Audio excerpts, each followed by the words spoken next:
Dear learners, मैंने आपको इससे पहले प्रेजेंट कंटीन्यूअस टेंस बताया था। शायद आपने उसको देख लिया होगा और उस पर आधारित अगर आप अपनी एक्सरसाइज देखें और फिर अगर आपको कोई समस्या समझ आई हो तो आप मुझे कांटेक्ट कर सकते हैं। आज मैं अगले इस वीडियो में आपको प्रेजेंट परफेक्ट की बात कर रहा हूँ। प्रेजेंट परफेक्ट टेंस में सरल बात यह पहचान की कि इस काल के वाक्यों में कार्य अभी अभी समाप्त होना पाया जाता है, लेकिन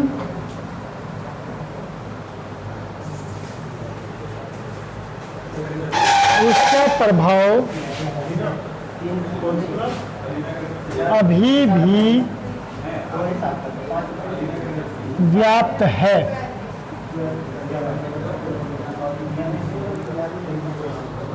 यानी कार्य जो है वो अभी समाप्त हुआ है, जैसे वह घर आ चुका है। यानी इसकी रिपोर्ट यही है कि वो घर आ चुका है। तो ऐसे वाक्य में चुका है तो पहचान में नंबर 1 जो मैं बताना चाह रहा हूं,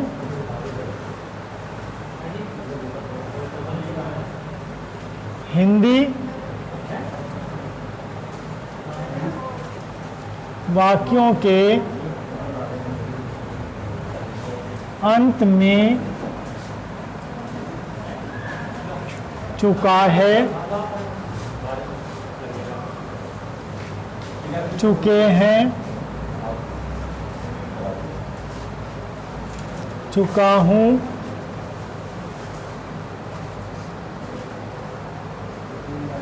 चुकी है शब्द हो। नंबर 2, हम कुछ ऐसे वाक्य होते हैं जिनके बारे में ये देखते हैं कि कार्य समाप्त हुआ है, लेकिन उनको हम इनमें शामिल नहीं कर पाते। जैसे कि हम ये कहें कि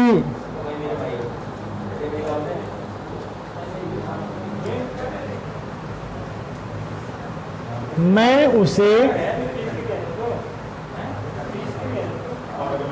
2 वर्ष से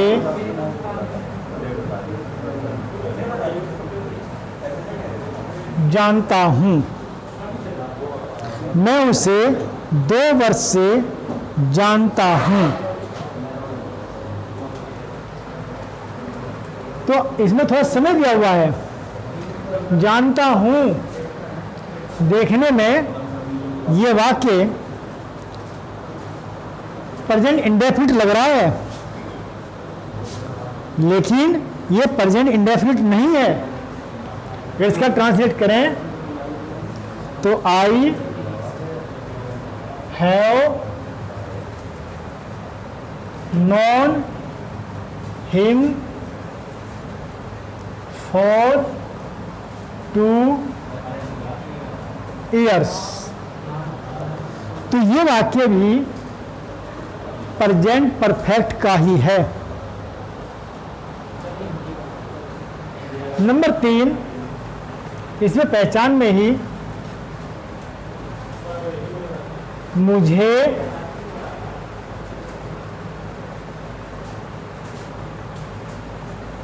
उसका पत्र कल मिल चुका है, मुझे उसका पत्र कल मिल चुका है।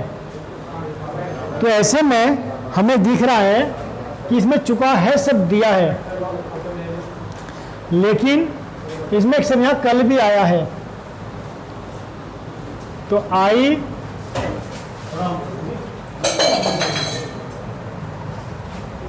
received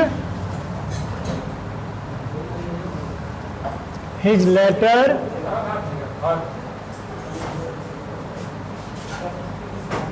yesterday। तो ये वाक्य प्रेजेंट, ये वाक्य पास्ट इंडेफिनिट में कन्वर्ट रहा है, इसका ट्रांसलेशन पास्ट इंडेफिनिट में हुआ है। तो केवल हम ये बात मान करके कि जिनके बारे में चुका है, चुकी है, चुका हूं या चुकी है शब्द हो, वो परफेक्ट टेंस होते हैं, निर्णय नहीं निकाल सकते। वाक्य नंबर 2 में मैं उसे 2 वर्ष से जानता हूं, तो आई हैव नोन। तो ऐसा वाक्य जो है जानता हूं, भले लास्ट में ता है, ता हूं शब्द लगा हुआ हो, लेकिन यह वाक्य परफेक्ट टेंस में ट्रांसलेट होगा। जबकि वाक्य नंबर 3 में मुझे उसका पत्र कल मिल चुका है, पत्र मिलने का कार्य कल हो चुका है, लेकिन मैं उसकी रिपोर्ट आज कर रहा हूं। तो ऐसे में ये कल शब्द लगने की वजह से ये वाक्य पास्ट इंडेफिनिट में ट्रांसलेट किया गया है। तो ऐसे वाक्य प्रेजेंट के अंतर्गत नहीं आते। तो आमतौर से हम केवल कुछ ही बातों पर निर्णय निकाल लें। इसके साथ ही नंबर 4 है इसका, मैंने खाना खा लिया है। तो लिया है, जिन वाक्यों के अंत में लिया है, दिया है, खाया है, पिया है, तो ये वाक्य भी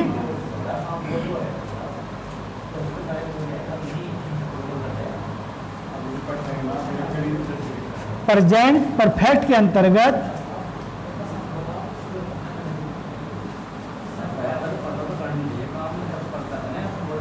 आते हैं। जैसे मैंने अपना काम कर लिया है,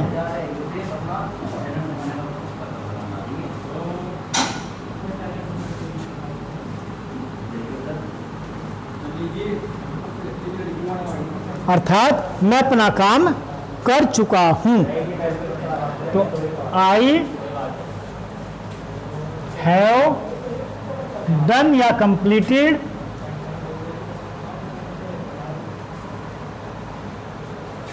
माई वर्क।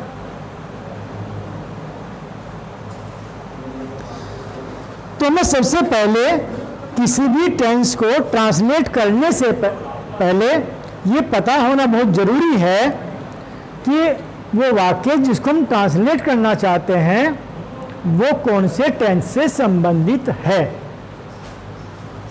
तो इसलिए मैं आपको एक बार रिवाइज कर दूं, चुका है, चुके हैं, चुका हूं, चुकी है शब्द हो, या मैं उसे 2 वर्ष से जानता हूं, मैं उसे काफी समय से जानता हूं। तो ऐसे वाक्य भले ही देखने में आपको प्रेजेंट इंडेफिनिट लगते हों, लेकिन इनका ट्रांसलेशन प्रेजेंट परफेक्ट में होगा। तीसरी चीज, यदि कोई घटना बीते समय में हो चुकी है तो उस वर्ष के आधार पर उसका ट्रांसलेट किसी और टेंस में या पास्ट इंडेफिनिट में होगा, भले ही इसके लास्ट में चुका शब्द लगा हो। चौथी चीज, मैंने काम कर लिया है, वह घर जा चुका है, तुम अपना काम समाप्त कर चुके हो, तो चुके हो, क्या तुमने अपना काम कर लिया है? तो यहां पर ये वाक्य भी इस प्रकार के प्रेजेंट परफेक्ट के अंतर्गत ही आते हैं। अब इसमें एक सबसे बड़ी बात जो और मैं बताने जा रहा हूं वो है कि आपको एक ध्यान और रखना है इसमें कि इसमें समय के लिए जो समय है जो दिया जाता है,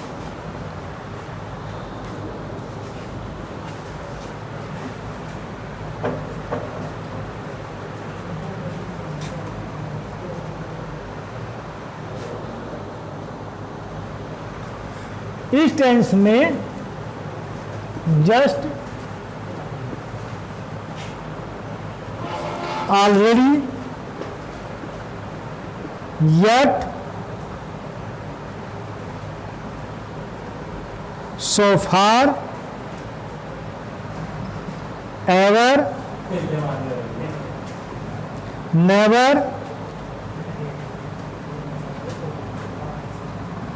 lately,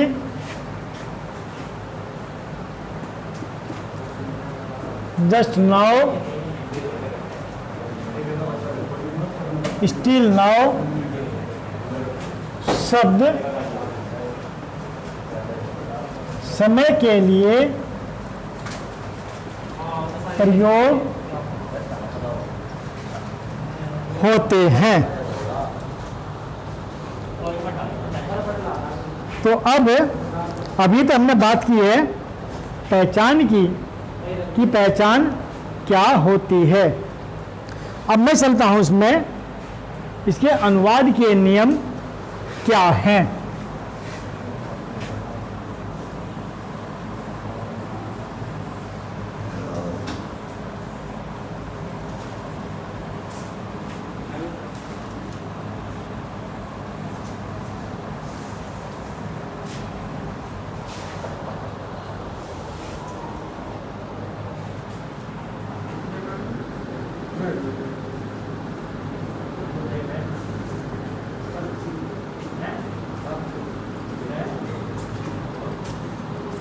अनुवाद के नियम, तो अनुवाद के नियमों में वही बात आती है एक वचन वाली, एक वचन कर्ता।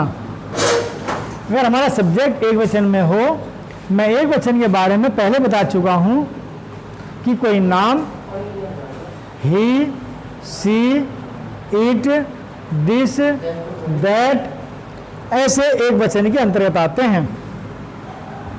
तो शुरू में यहां पर सब्जेक्ट एक वचन वाला,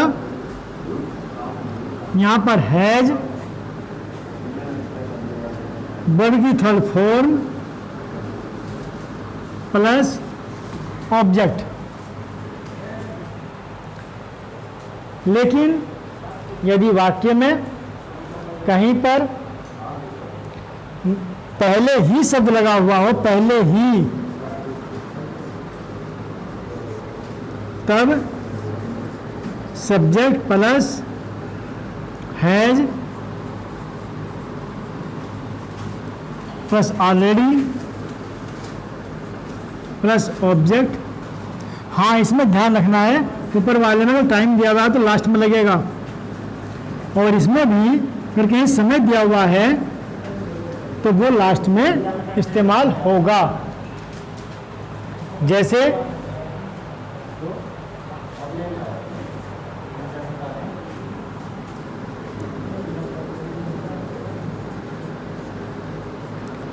गाड़ी स्टेशन से छूट गई है या छूट चुकी है।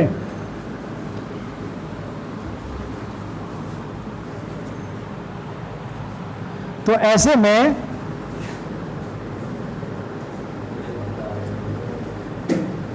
द ट्रेन हैज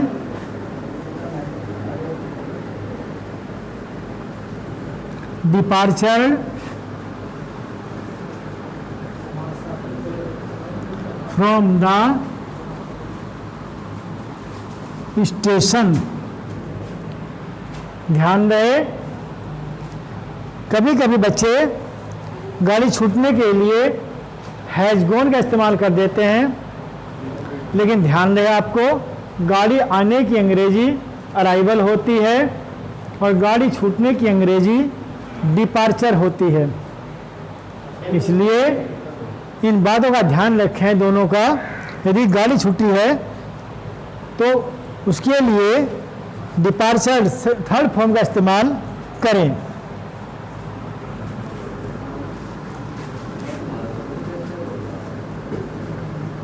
यहाँ पर वर्ब की थर्ड फॉर्म छूट चुकी थी, उस आप नोट कर लेना। अगर ये वाक्य ऐसे हो जाए,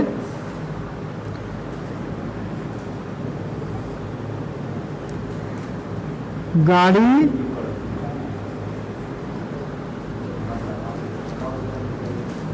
स्टेशन से पहले ही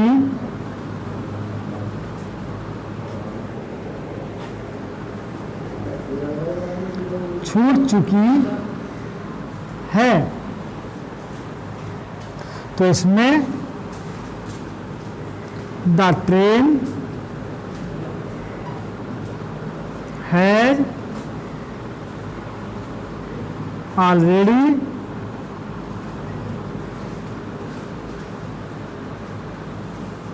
डिपार्चर फ्रॉम द स्टेशन। लेकिन हम इसमें पहले ही का अनुवाद बाद में भी लगा सकते हैं, तो तब इसको ऐसे बनाना पड़ेगा, द ट्रेन हैज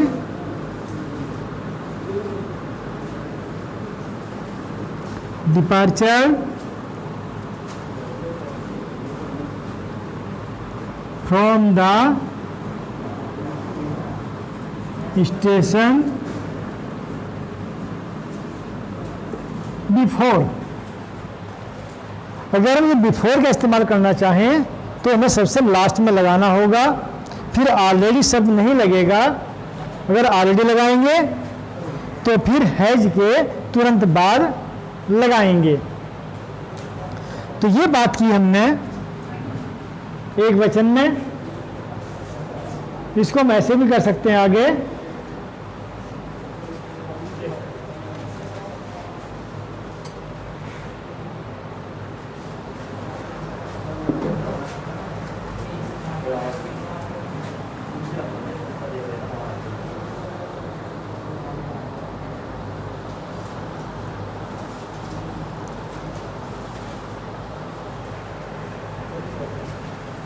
तुम ठीक समय पर आ गए हो।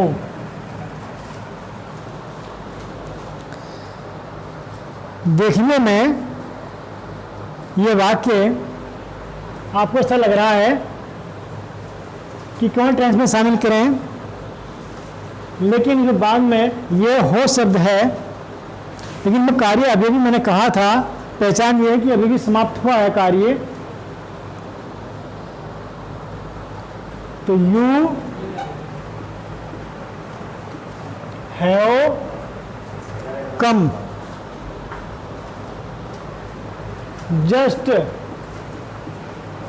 In time. तो टाइम जो है वो लास्ट में लगाते हैं, इसमें बिफोर भी लास्ट में लगाया है। कुछ और वर्ड्स इस प्रकार के हैं, जैसे रेलगाड़ी अभी अभी प्लेटफार्म पर आई है।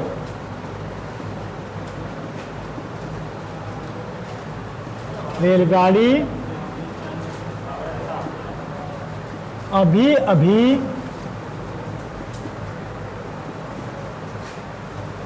प्लेटफॉर्म पर आई है।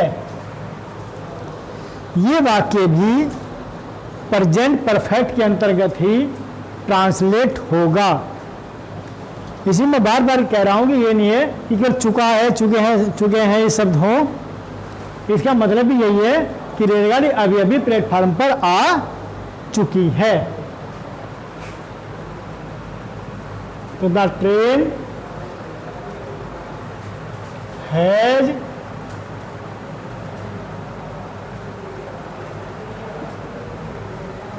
arrived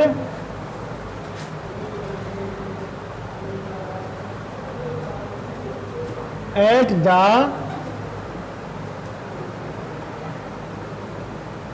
platform just now। अगर अभी तक का प्रयोग करना है तो हम yet का प्रयोग भी कर सकते हैं। तो ये बात मैंने की थी अभी,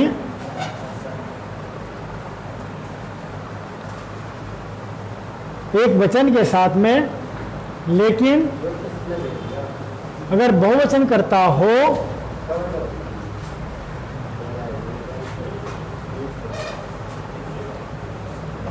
तब सब्जेक्ट प्लस हैव वर्ब की थर्ड फॉर्म प्लस ऑब्जेक्ट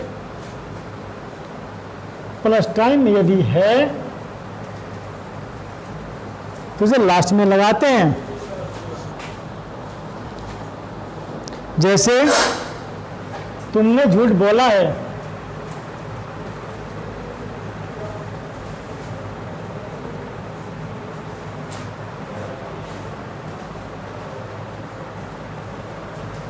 तुमने झूठ बोला है, तो क्या आएगा? यू हैव टोल्ड ए लाई। आमतौर से बोलने के लिए, सत्य बोलने के लिए स्पीक और झूठ बोलने के लिए टेल का प्रयोग करते हैं। तो ये बात हुई बहुवचनकर्ता में सब्जेक्ट हैव वर्ब की थर्ड फॉर्म प्लस ऑब्जेक्ट। अगर समय ज़्यादा होता तो इसके बाद का इस्तेमाल हम करते। फिर हम चलते हैं इसमें हमारा नेगेटिव पोर्शन पर।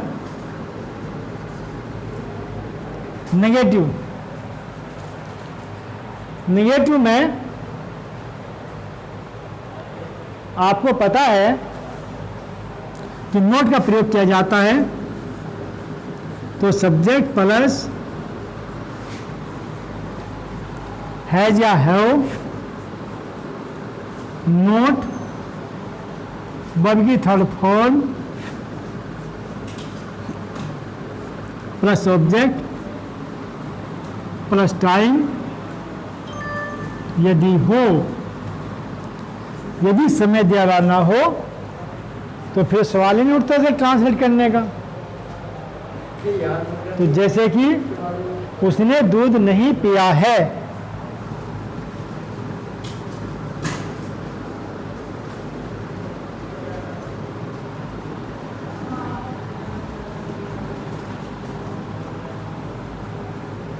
उसने दूध नहीं पिया है, तो क्या बनेगा? ही हैज नॉट ड्रंक या टेकन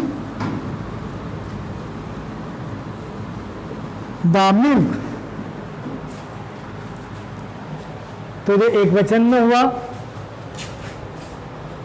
अध्यापक ने लड़के को नहीं, अध्यापक ने लड़के को नहीं पीटा है।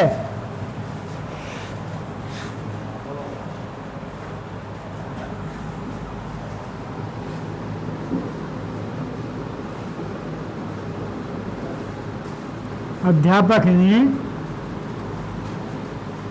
लड़के को नहीं पीटा है, तो भी एक वचन नहीं है। The teacher has not beaten the student या बॉय। मैंने लड़के के लिए यहाँ पर बॉय शब्द भी लगाया क्योंकि स्टूडेंट जब टीचर है तो स्टूडेंट हो सकता है, इसे स्टूडेंट लगा सकते हैं, लेकिन स्टूडेंट में एक वर्ड जरूर कन्फ्यूजन वाला होता है, स्टूडेंट लड़का और लड़की दोनों के लिए इस्तेमाल हो सकता है, इसमें मैंने बॉय शब्द भी साथ में जोड़ दिया है। तो ये तो हुआ एक वचन में। तो बहुवचन में भी तुमने अपना वादा पूरा नहीं किया।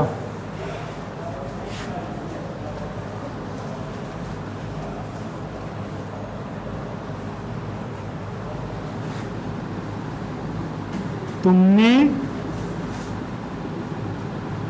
अपना वादा पूरा नहीं किया है। तुमने अपना वादा पूरा नहीं किया है, तो क्या लगेगा? You have not kept your promise। अगर इसमें यह है कि तुमने अभी तक अपना वादा पूरा नहीं किया है, तो you have not kept your promise yet, तो फिर हम लास्ट में YET yet का प्रयोग कर सकते हैं।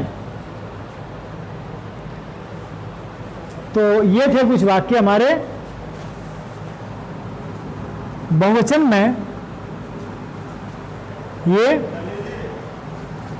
और इसमें बता रहा हूं मैं,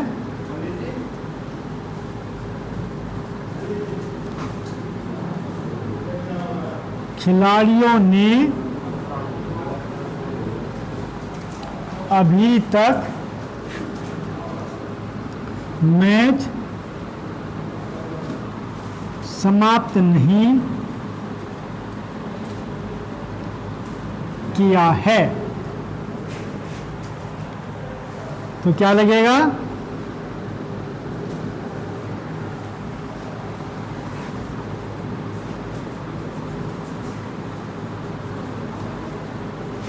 The players have not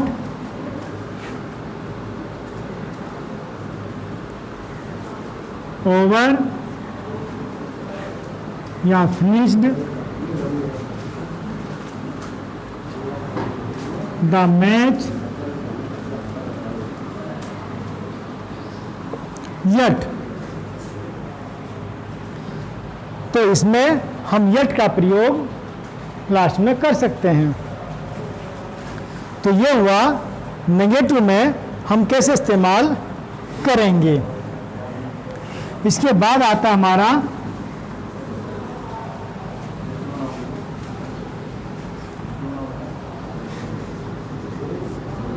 interrogative.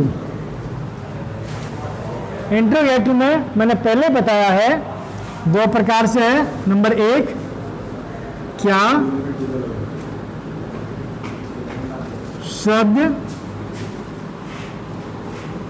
शुरू में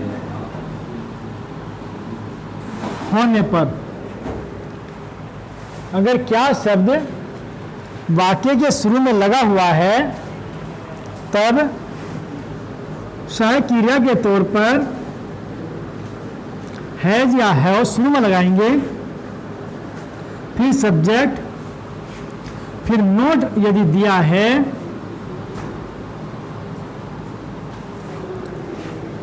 वर्ब की थर्ड फॉर्म प्लस ऑब्जेक्ट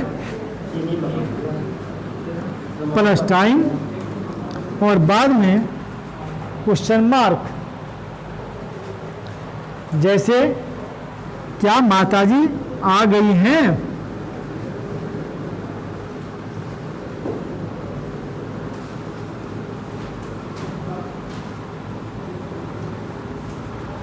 क्या माताजी आ गई है?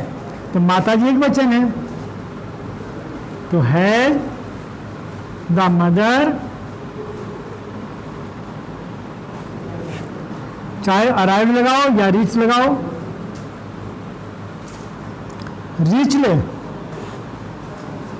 हैज द मदर रीच ले या अराइव्ड।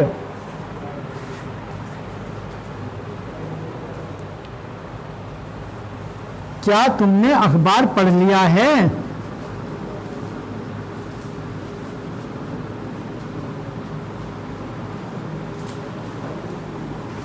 क्या तुमने अखबार पढ़ लिया है? तो हैव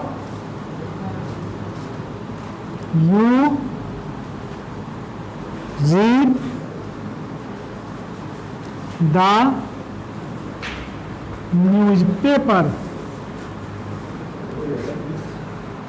तो यदि क्या वाक्य शुरू में हो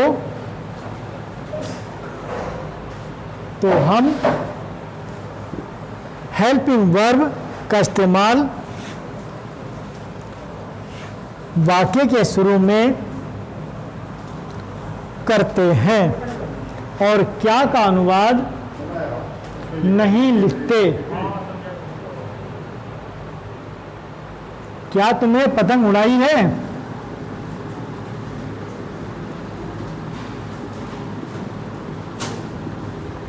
क्या तुमने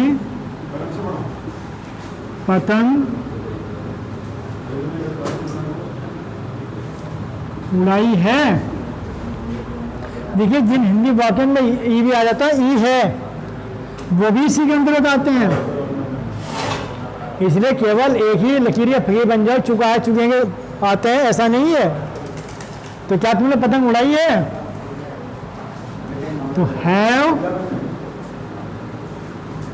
यू फ्लॉन द काइट?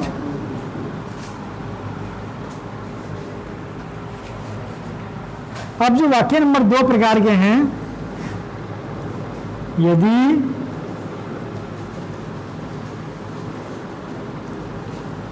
प्रश्नवाचक शब्द वाक्य के बीच में हो तब, यानी क्या, क्यों, कहाँ, कब, कैसे, किसको, अगर ये वर्ड्स हों तो इनका अनुवाद वाक्य के शुरू में ही लिखते हैं। प्रश्नवाचक चिन्ह के स्थान पर हम इनका अनुवाद लिखेंगे। इसके बाद हैज या हैव, यानी जैसा हमारा सब्जेक्ट होगा, एक वचन है तो हैज का प्रयोग और बहुवचन है तो हैव का प्रयोग होगा।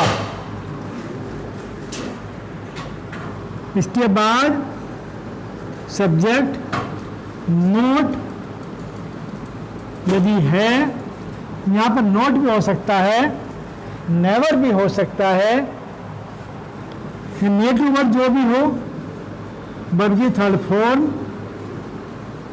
प्लस ऑब्जेक्ट और प्लस टाइम, लेकिन बाद में प्रश्नवाचक शब्द लगाना न भूलें।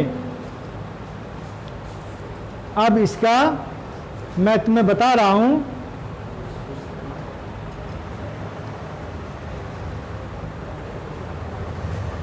लड़कों ने गेंद कहाँ रखी है? लड़कों ने गेंद कहाँ रखी है। तो इसमें कहाँ शब्द आ चुका है, तो कहाँ के लिए अंग्रेजी वेयर होती है, तो वेयर कहाँ की अंग्रेजी हुई। यहां लड़को बहुवचन हो गया तो क्या लगेगा, have. Where have the boys put की तीनों फॉर्म एक जैसी होती है, या केप्ट। थर्ड फॉर्म कीप की, पुट या केप्ट द बॉल।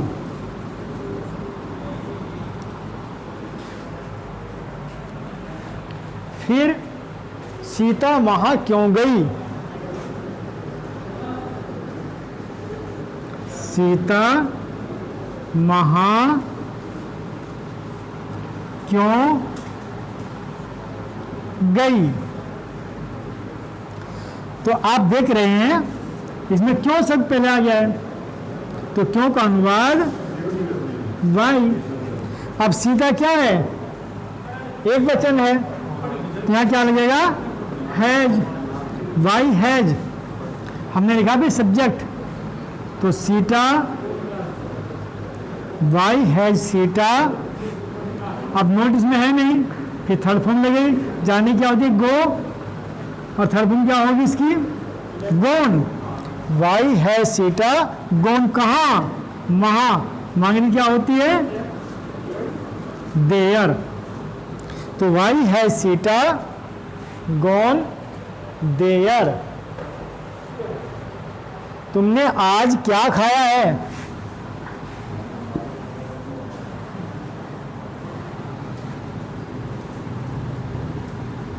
तुमने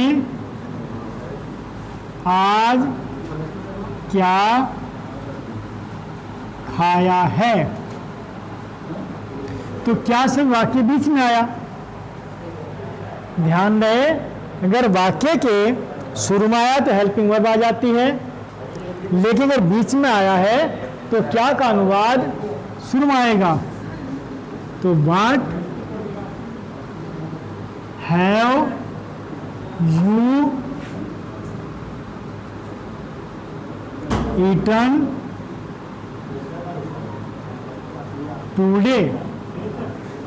मैंने आपसे कहा था कि प्रश्नवाचक पहले लगेगा, फिर हैज या हैव, तो यहां पर यू है तो हैव लगा। थर्ड फॉर्म नोटिस में है नहीं, और समय सबसे लास्ट में लगेगा। तो इस प्रकार से मैं आज आपको प्रेजेंट परफेक्ट संबंधी कुछ नियम्स, हाउ टू ट्रांसलेट के अंतर बताए हैं। यदि इस टेंस से संबंधित कोई भी कंफ्यूजन आपको हो, आपको ऐसा लग रहा है कि कहीं मेरी समझ में नहीं आया, या कहीं पर किसी प्रकार का संदेह हो, तो आप मेरे कॉन्टैक्ट नंबर पर, जो मैं पहले भी दे चुका हूं, उस पर संपर्क कर सकते हैं और अपनी शंका का निवारण कर सकते हैं।